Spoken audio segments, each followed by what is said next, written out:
अनवॉय eight, actually इसे अनवॉयड eight होना चाहिए। अनवॉय का मतलब होता है किसी को चिढ़ाना, परेशान करना, गुस्सा दिलाना। लेकिन जब चिढ़े हुए की बात हो रही है, यानी कि अनवॉयड कहना होगा, अनवॉयड एट।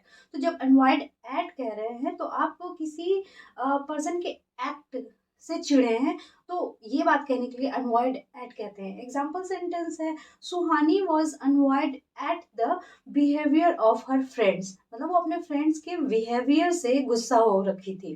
पहले सेंटेंस में था, Samir was annoyed with his friends, मतलब वो अपने फ्रेंड्स से अनवॉयड था।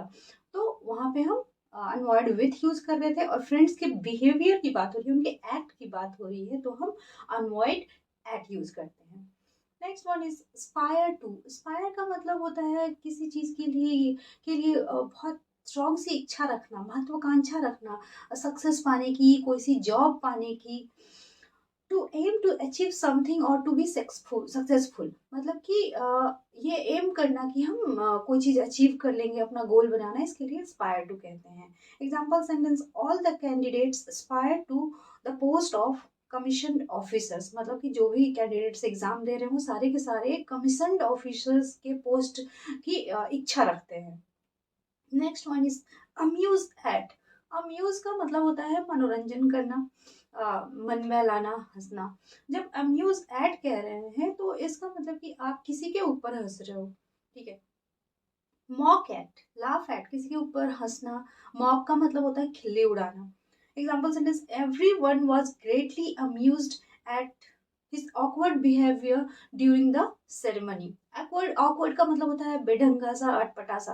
तो सभी लोग काफी ज्यादा हंसे थे, या सभी लोगों का मनोरंजन हुआ था सेरेमनी में, उसके ढंग की वजह से, उसके बेढंगे बिहेवियर की वजह से। ये सेंटेंस का मतलब है। तो अम्यूज एट का मतलब होता है किसी के ऊपर हंसना। अम्यूज विथ, अम्यूज विथ जब हम कह रहे हैं तो उस चीज को कहते हैं इंजॉय करना। Example sentence, they amuse themselves with playing video games, मतलब उनने अपना मनोरंजन किया वीडियो गेम्स खेल के। तो अम्यूज्ड एट मतलब किसी के ऊपर आप हंस रहे हो, और अम्यूज विथ मतलब कि किसी चीज अपने मनोरंजन के लिए कोई चीज आप यूज कर रहे हो। Next one is answer to.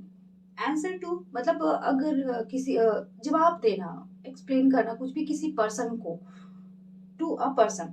What will you answer to your father, मतलब कि तुम अपने पिता को क्या जवाब दोगे। यहाँ दो और सेंटेंस दिए हुए हैं, she did not answer my question and she did not give answer to my question. तो बताया यहाँ पे ये जा रहा है कि जो सेकेंड सेंटेंस में आंसर है वो नाउन की तरह यूज हुआ है। कैसे? पहला सेंटेंस में आंसर करने की क्रिया जो है, जो एक्ट है आंसर करने के लिए, उसके लिए आंसर शब्द यूज हुआ है। और जो दूसरा सेंटेंस है वहां पे answer as a object use हुआ है। Like she did not give what, मतलब उसने क्या नहीं दिया, उसने आंसर नहीं दिया। तो और ऑब्जेक्ट कभी भी नाउन ही हो सकता है बस। तो अगर ये सेंटेंस इस तरह से होंगे, she give answer to my question, तो यहाँ कंफ्यूजन नहीं है, यहाँ आंसर हमारा नाउन है, हमें समझ में आ रहा है। एंड जो पहला सेंटेंस है अगर उसका फॉर्म हम चेंज करें, शी आंसर्ड माय क्वेश्चन, तो आंसर वर्ब है, तभी तो आंसर का आंसर्ड किया। तो ये एक्सप्लेनेशन कि कैसे आंसर वर्ब है एंड कैसे आंसर नाउन है। The next one is answer for. Answer to जब हमने कहा था तो वहाँ ये इम्पोर्टेंट था कि हम किसको आंसर कर रहे हैं, answer to my father, answer to your mother.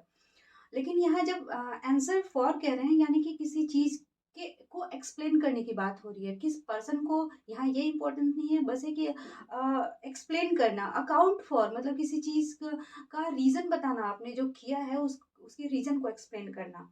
Example, you will have to answer for your misdeed. Misdeed मतलब गलत बिहेवियर या कोई गलत काम जो तुमने किया है उसका तुम्हें एक्सप्लेनेशन देना होगा। You will have to answer for your मिसडीड।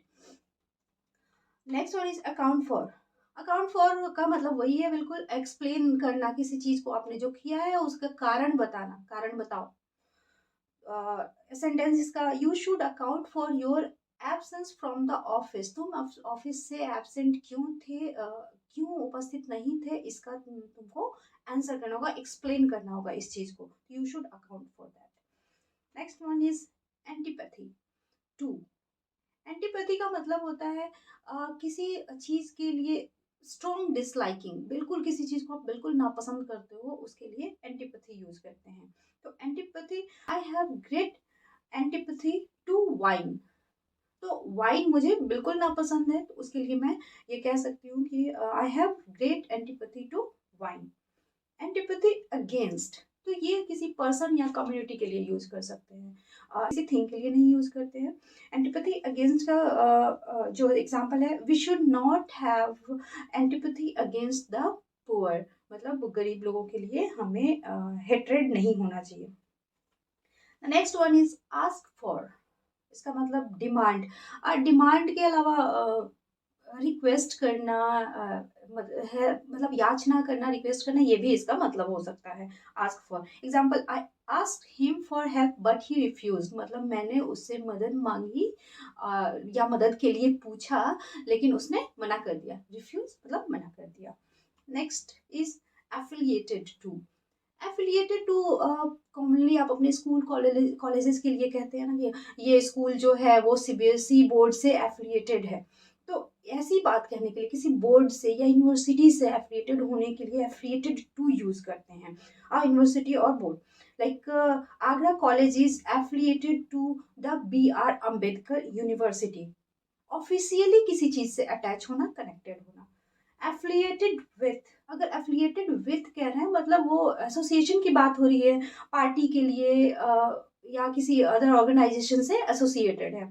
Example sentence, Indian communists are affiliated with the communist parties of Russia and China. जो इंडिया के कम्युनिस्ट हैं वो जुड़े हुए हैं जो रशिया एंड चाइना की कम्युनिस्ट पार्टीज हैं उनसे। Next one is attend to. Attend का मतलब तो वो पार्टी अटेंड करने वाला भी होता है, बट अटेंड का दूसरा मतलब जो है वो है कि किसी की बात सुनना, ध्यान देना। अगर अटेंड टू कह रहे हैं तो किसी की बात पे ध्यान देने की बात हो रही है। पे अटेंशन टू, ध्यान देना। He did not attend to what his mother advised him to do. उसकी माँ ने जो उसे सलाह दी थी करने की, उसने उस पर ध्यान नहीं दिया। एंड अटेंड अपॉन मतलब कि हाजिर होना किसी की या उपस्थित होना की सेवा करना, जैसी कोई बात हो गई।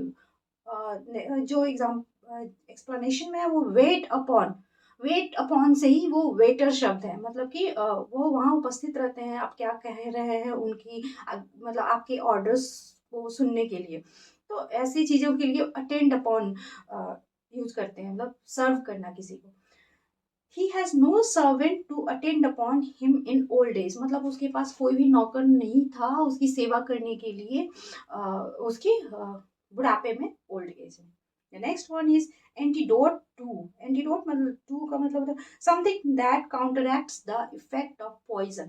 जहर के असर को जो चीज बिल्कुल नाकाम कर दे, उसके लिए एंटीडोट वर्ड यूज करते हैं। एंटीडोट टू जब कहेंगे तो वो जहर के इफेक्ट को खत्म करने वाले केमिकल के लिए या ऐसी किसी चीज के लिए। There is no effective antidote to that poison, मतलब जहर का कोई इफेक्टिव जो है दवा नहीं है उसके इफेक्ट को खत्म करने के लिए। एंड व्हेन वी से एंटीडोट अगेंस्ट, यानी कि क्योर, किसी चीज के इलाज की बात हो रही है। जब हम एंटीडोट अगेंस्ट कह रहे हैं तो क्योर, किसी चीज के इलाज की बात हो रही है। कुनैन इज एन एंटीडोट अगेंस्ट कहते हैं, यानी कि किसी चीज के इलाज की बात हो रही है, उसके उस बीमारी के इलाज की बात, समाधान की बात हो रही है। Cure for, example is quinine is an effective antidote against malaria. जो क्विनिन है या कुनैन है वो मलेरिया के अगेंस्ट एक इफेक्टिव एंटीडोट है।